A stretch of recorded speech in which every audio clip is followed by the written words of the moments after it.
L'any 1923 es va produir un cop d'estat a mans de Primo de Rivera, justificat degut a la recent pèrdua del prestigi del règim constitucional i el perill de la revolució social.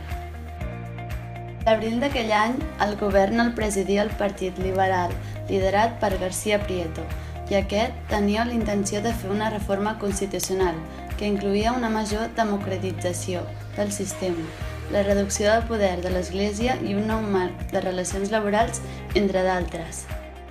Davant d'aquest context, el general Primo de Rivera va impulsar un cop d'estat militar, juntament amb altres membres de l'exèrcit, que van participar a la insurrecció, demanant al monarca que posés el poder en mans dels militars, fent així que el govern dimitís. La dictadura declarava que volia fer una regeneració i va ser generalment acceptada com a solució a la crisi, i per això als seus inicis pràcticament no va tenir oposició.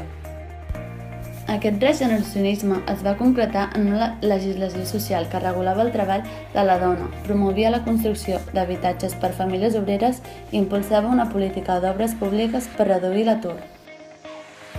Alfons XIII va donar el poder a Primo de Rivera de presidir un nou govern format per militars, anomenat Directori. Aquest va aplicar diferents mesures, com per exemple declarar l'estat de guerra a tot el país, la dissolució del Parlament o restringir l'ús de la llengua catalana en l'àmbit privat. A més, també va substituir els ajuntaments per juntes vocals i cacics locals per uns de nous. Va voler aturar la conflictivitat obrera, instaurant una política d'ordre públic molt repressiva, prohibint les manifestacions i les vagues i perseguint i empresonant els dirigents obrers principals.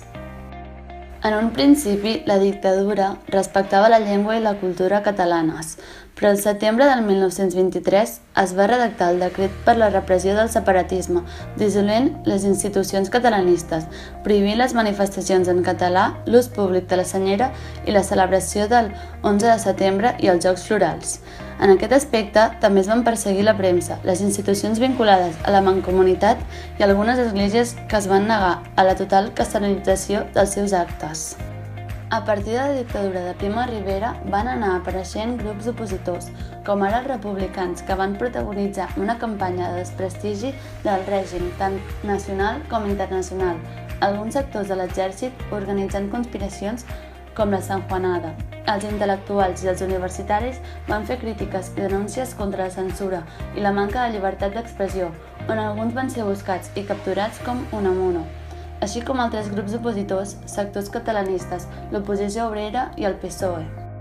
Espanya va patir una gran crisi acabada la Primera Guerra Mundial l'any 1924. Tanmateix, als anys 20 va haver-hi un fort creixement econòmic, vivint els anomenats feliços anys 20. Aquesta prosperitat va ser gràcies a una reactivació de l'economia basada en un impuls de desenvolupament industrial de béns d'inversió, el fonament de grans obres públiques, també a l'atorgament de grans monopolis estatals com la venda de tabac i telèfons. A més, van donar exclusivitat al comerç amb petroli, a l'empresa Camsa.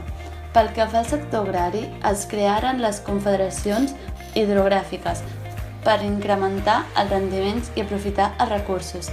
Aquesta política, en lloc de portar prosperitat, va provocar un endeutament 7 vegades superior al 1924.